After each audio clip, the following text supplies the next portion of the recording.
Hello friends, ఈరోజు మా mummy birthday July 14. అయితే నేను మా మమ్మీకి సర్ప్రైజ్ ఇద్దామనేసి కేక్ చేస్తున్నా. దానికోసం ఉప్మా రవ్వ తీసుకున్నా. అది మిక్సీ పట్టాలి, మంచిగా మెత్తగా పౌడర్ అయ్యేటట్టు. అదొక గిన్నెలోకి తీసుకుందాం. అలాగే చక్కెర ఉంటుంది కదా, చక్కెర దాంట్లో సగము, ఒక కప్పుకి దాంట్లో సగం తీసుకున్నా. ఇంకా ఇలాచి మీకు ఎంత కావాలో అంత తీసుకోవచ్చు మీ ఫ్లేవర్ని బట్టి.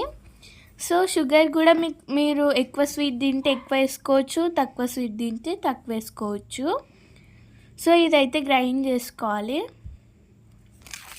మనం పౌడర్ చేసుకున్న మిశ్రమాన్ని ఒక బౌల్లో వేసుకోవాలి. గ్రైండ్ చేసుకుని చూసారా ఎంత మంచి పొగలు వస్తున్నాయి, మంచి స్మెల్ కూడా వచ్చింది.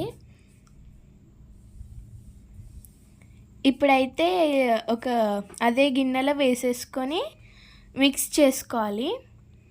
అందులో ఇది వీట్ ఫ్లోర్ ఉంటాయి కదా, రొట్టె పిండి, అదైతే వేసుకొని ఇంకా బేకింగ్ సోడా వేసుకొని కలుపుకోవాలి. 1.5 స్పూన్ ఏమో బేకింగ్ పౌడర్ వేసాను, కానీ ఆ క్లిప్ మిస్ అయింది. ఇంకా బేకింగ్ సోడా వేసాను. ఇప్పుడైతే మంచిగా మిక్స్ చేసుకోవాలి. దాని తర్వాత నూనె వేసుకోవాలి, కానీ నేను పాలు వేసాను, అదే ఒక మిస్టేక్ అయింది. సో నూనె వేసుకొని కలిపినాక పాలు పోసుకోవాలి, లేకపోతే అది నూనెలో ఇట్లా మీకు చూపిస్తాను అట్లా అవుతుంది. ఆయిల్లో పాలు వలిగిపోతుంది అన్నట్టు. అందుకే మీరు నా లెక్క చేయకండి. ఇప్పుడైతే మంచిగా మిక్స్ చేసుకోవాలి, ఒక కన్సిస్టెన్సీ వచ్చేదాకా.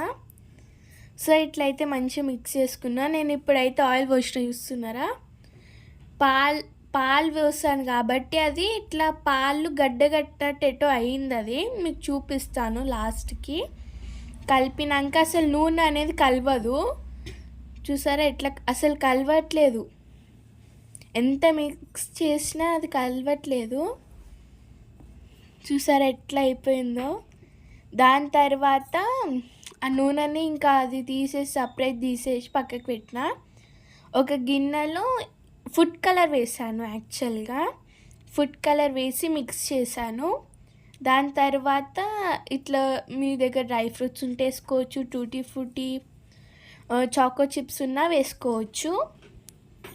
అండ్ ఒక గిన్నెలో పెట్టుకోవాలి. ఒక 5 మినిట్స్ దాకా ఆ గిన్నెని హీట్ చేయాలి. అనేది కేక్ బ్యాటర్ ఉంది కదా, అది పెట్టకూడదు. ఒక 5 మినిట్స్ తర్వాత పెట్టినాక సిమ్ ఫ్లేమ్లో ఒక 45 మినిట్స్ దాకా పెట్టాలి, అంటే 1 hour పెట్టాక మంచిగా కేక్ పొంగుతుంది. నేనైతే ఇలా చేశాను, ఎలా వచ్చిందో కామెంట్ బాక్స్లో చెప్పండి. కాలుతుంది అన్నట్టు, వేడి ఉన్నప్పుడే తీసేసిన నేను. ఇట్లా సైడ్స్కి చాకుతో ఇట్లా రౌండ్ చేసుకోండి, అప్పుడు మంచిగా సైడ్స్ అనేవి క్లియర్గా వస్తాయి. బటర్ పేపర్ వేసి బేక్ చేసుకున్నా. అంటే బటర్ పేపర్ లేకపోయినా ఇట్లా వైట్ పేపర్ మీద బటర్ అయినా ఆయిల్ అయినా గీ అయినా వేసుకొని చేసుకోవచ్చు. ఆ వైట్ పేపర్ కూడా లేకపోతే నూనె అప్లై చేసి దాని మీద మైదా అయినా రోటీ పిండి అయినా వేసి ఇట్లా అన్నేస్తే మంచిగా వస్తుంది కేక్. సో ఇప్పుడైతే షుగర్ ఇంకా వాటర్ మిక్స్ చేశాను. కేక్ మీద అయితే ఫోక్తో ఇట్లా గుచ్చాను. దాని తర్వాత అది షుగర్ సిరప్ వేసాను డెకరేషన్ చేయడానికి అనేసి. హర్షీ సిరప్, జెమ్స్ ఇంకా వేఫర్ తెచ్చాను, అవి కూడా వేసేసాను. మమ్మీకి అస్సలు తెలియదు, సర్ప్రైజ్ ఇది అసలుకి. సో హర్షీ సిరప్ని అయితే ఇట్లా నైఫ్తోనైతే మంచిగా స్ప్రెడ్ చేసుకోవాలి. నేను చేసుకున్నట్టు నేనైతే ఇక్కడ జెమ్స్తో మామ్ అని రాశాను. ఇంకా వేఫర్స్తో ఇట్లా డెకరేషన్ చేశాను. కలర్ఫుల్ జెమ్స్తో అయితే మంచిగా డెకరేషన్ చేసేసాను. ఇట్లా వేఫర్స్ కూడా పెట్టేశాను.